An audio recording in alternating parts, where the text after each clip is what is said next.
মঙ্গোডিবির মূলত দুইটা ভার্সন আছে, একটা হচ্ছে এন্টারপ্রাইজ লেভেল আর একটা হচ্ছে community server.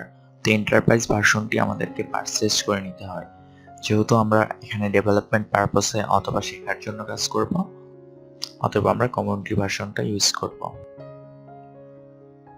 MongoDB community version download করার জন্য গুগলে সার্চ দিতে হবে ডাউনলোড মঙ্গোডিবি। দ্বিতীয় লিঙ্কটাতে আমরা ক্লিক করব, তাহলে মঙ্গোডিবির কমিউনিটি ভার্সনটি ডাউনলোড করার অপশন এখানে দেয়া থাকবে। Just click on this download button. তো আমাদের ডাউনলোডটি স্টার্ট হয়ে যাবে। তো আমি যেহেতু আগেই জিনিসটা ডাউনলোড করে ফেলছি, আমি আবার এই জিনিসটা ডাউনলোড করব না, জাস্ট ক্যান্সেল করে দিচ্ছি এবং আমি আমার ডাউনলোড ফোল্ডারটা ওপেন করতেছি। তো এরকম একটা এমএসআই ইনস্টলার ডাউনলোড হয়ে যাবে, এটাতে ডাবল ক্লিক করতে হবে। তো আমাদের ইনস্টলারটা ওপেন হয়ে গেছে। Just click on next, accept, next, complete. এগুলো আমাদেরকে কনফিগার করে নিতে হবে না, বাই ডিফল্ট যা আছে সেগুলাই দেওয়া থাকুক। Next, install MongoDB compass. তো মঙ্গোডিবি কম্পাস হচ্ছে একটা গ্রাফিক্যাল ইউজার ইন্টারফেস, যেটার মাধ্যমে হচ্ছে আমরা ডেটাগুলোকে গ্রাফিক্যাল ইউজার ইন্টারফেসে দেখতে পারবো। তো এই জিনিসটাও আমরা ইনস্টল করে নেব। ইনস্টল,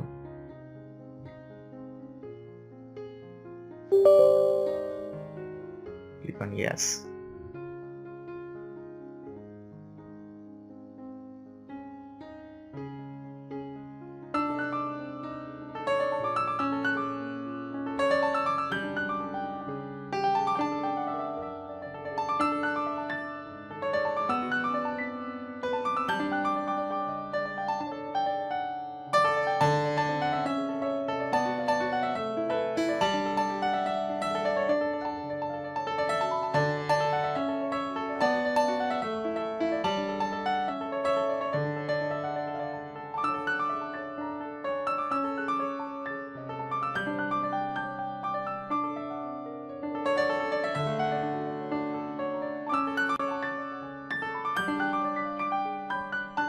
তো আমাদের MongoDB কম্পাস ইনস্টল হয়ে গেছে।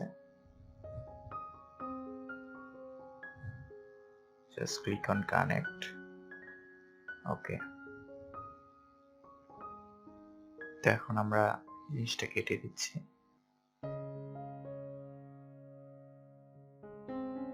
তো এখন ফাইনালি একটা কাজ করতে হবে, আমাদের সি ড্রাইভে গিয়ে program files, MongoDB server 5.0 bin, just copy this path and Windows বাটনে ক্লিক করার পর এখানে সার্চ দেব environment variable, edit environment variables, path, edit, new, paste, ওকে ওকে ওকে। এখন MongoDB আসলে ইনস্টল হয়েছে কিনা সেটা কনফার্ম হওয়ার জন্য কমান্ড প্রম্পট ওপেন করছি।